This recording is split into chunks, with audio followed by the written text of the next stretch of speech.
এবার জিবরাইল বলে নবী গো জানাজার জন্য রেডি হন। আল্লাহর নবী বলেন জিবরাইল রে জানাজাতে পড়া লাশ কোথায়? আমরা জানাজার দ্বারা নবীজি জানাজার মধ্যে দাঁড়ায় গেল, তাকায়া দেখে নবীর সাহাবীর লাশ নবীর সামনে দেখা যায়। চিৎকার দিয়া কোন সুবহানাল্লাহ। আল্লাহ নবী জানাজা কমপ্লিট করে দিল, কিন্তু আশ্চর্য হয়ে গেল জানাজা শেষ হওয়ার সাথে সাথে দেখে চতুর্দিকটা অন্ধকার হয়ে গেছে। কিছুক্ষণ আগে প্রচন্ড রুদ্র ছিল, হঠাৎ করে অন্ধকার হয়ে গেল। আল্লাহর নবী বলেন জিবরাইল রে ও জিবরাইল জানাজার আগেও এত অন্ধকার ছিল না, প্রচন্ড রুদ্রের মধ্যে জানাজায় দাঁড়াইলাম, আশ্চর্য হয়ে গেলাম, এখন এই অন্ধকার কেন হয়ে গেল? আল্লাহর নবী কাছে জিবরাইল বলে পয়গম্বর তেমন একজন সাহাবী আপনি, এই সাহাবীর জানাজায় এত অসংখ্য ফেরেশতারা অবতীর্ণ হয়েছে, ফেরেশতাদের কারণে সূর্যের আলো দেখা যায় না। রাসূল সাল্লাল্লাহু আলাইহি সাল্লাম একত্ববাদী খোদার দাওয়াত দেয়, যা আমরা বলি আমাদের রবের নাম আল্লাহ বলে আমরা ডাক দেই, এরা আমরা আল্লাহই বলি। তুমি আবার কোন আল্লাহর দাওয়াত দিচ্ছ?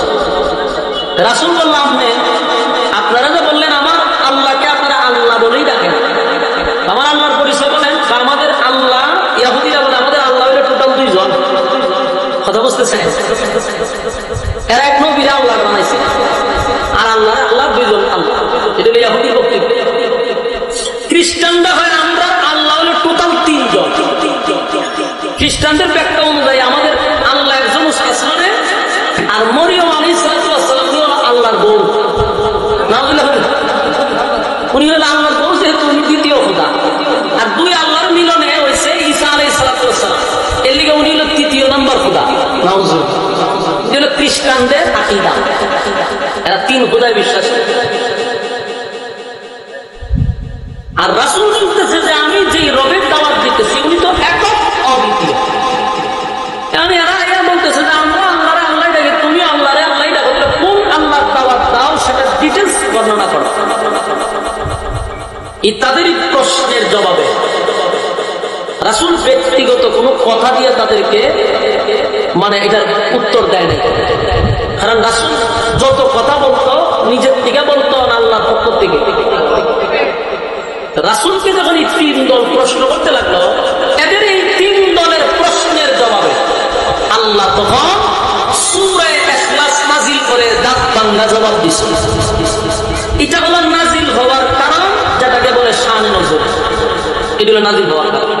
তাহলে আমরা কয় ভাগে আলোচনা করব? কয় ভাগ শেষ হয়েছে?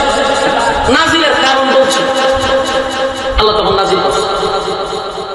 এই ঘটনার কেন্দ্র করে সূরা ইখলাস নাযিল হয়েছে। ইখলাস শব্দের অর্থ হলো খাঁটি, ভেজাল মুক্ত। কথা বুঝতেছেন? বলুন ইখলাসের অর্থ কি? খাঁটি। খাঁটি কেন রাখতে হয় এটা আলোচনা।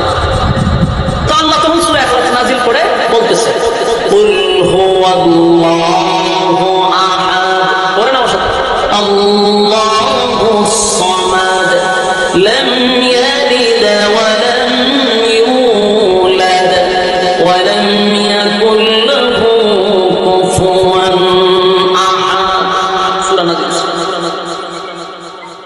সর্বপ্রথম নাযিল করার পর আল্লাহ বলে কুল হুয়াল্লাহু আহাদ।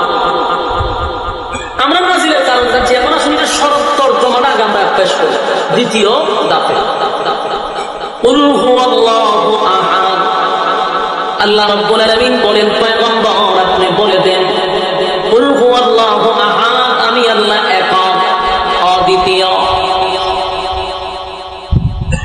দ্বিত্ববাদী বহুবাদীরা পয়গম্বরের কাছে বলছে আপনার আল্লাহ কতজন, তার ডিটেইলস আমাদেরকে দেন। আল্লাহ রাব্বুল আলামিন সূরা ইখলাস নাযিল করিয়া দাঁত ভাঙা জবাব দিয়া বলেন কুল হুয়াল্লাহু আহাদ, নবী আপনি বলুন আমি আল্লাহ এক অদ্বিতীয়, আমার কোনো শরীক নাই, আমার কোনো ইলাহ নাই, আমার কোনো সাথী নাই, সঙ্গী নাই। ইহুদিরা 2 খোদায় বিশ্বাসী, যদিও আমি আল্লাহরে তারা আল্লাহ বলে, কিন্তু আমার একা আল্লাহ বলে না। তাদের বক্তব্য অনুযায়ী তাদের আরেকজন আল্লাহ আছে। আর ইহুদিরা আমাকে আল্লাহ ডাকে, কথা ঠিক, কিন্তু আমার একক খোদা হিসাবে মানে না। তাদের বক্তব্য অনুযায়ী আরো 2 জন আছে। এই জন্য এদের আল্লাহর সাথে আল্লাহ বললে এটা খাঁটি হয় না। আমরা যারা আমার আল্লাহরে বিশ্বাস করবো, আমরা আল্লাহ বলবো একক অদ্বিতীয় হিসাবে। কথা বলেন না? আবার বলে ইহুদিরা আমাদের আল্লাহকে আল্লাহ বলে, এটা সত্য। খ্রিস্টানরা আমাদের আল্লাহকে আল্লাহ বলে, এটা অসত্য। বহুবাদী মূর্তি পূজারীরা আমার আল্লাহকে আল্লাহ বলে, এটাও সত্য। কিন্তু এদের আল্লাহ বলার মধ্যে বেজাল আছে, আমাদের আল্লাহ বলার মধ্যে কোনো বেজাল নেই। এই জন্য সূরা ইখলাস রাখা হয়েছে। ইখলাস শব্দের অর্থ হইল খাঁটি। কথা হয় না? ইখলাস শব্দের অর্থ হলো খাঁটি। কেন খাঁটি রাখা হলো? আল্লাহ বলেন ইহুদিদের আল্লাহর মধ্যে বেজাল আছে, আর ঈমানদারের আল্লাহ বলার মধ্যে বেজাল নাই, এটা খাঁটি। এই জন্য সূরা ইখলাস দিয়া আল্লাহ তার পরিচয় তুলে ধরছেন। এই জন্য সূরা ইখলাস হলো শানে এলাহি, তার মানে আল্লাহর শান, মান, মর্যাদা সম্পর্কে আলোচনা। 47টা অক্ষর আছে এই সূরার মধ্যে। কয়টা অক্ষর? 47টা অক্ষর, 4টা আয়াত দ্বারা এই সূরাটা। কিন্তু এই সূরার ভিতরে আরো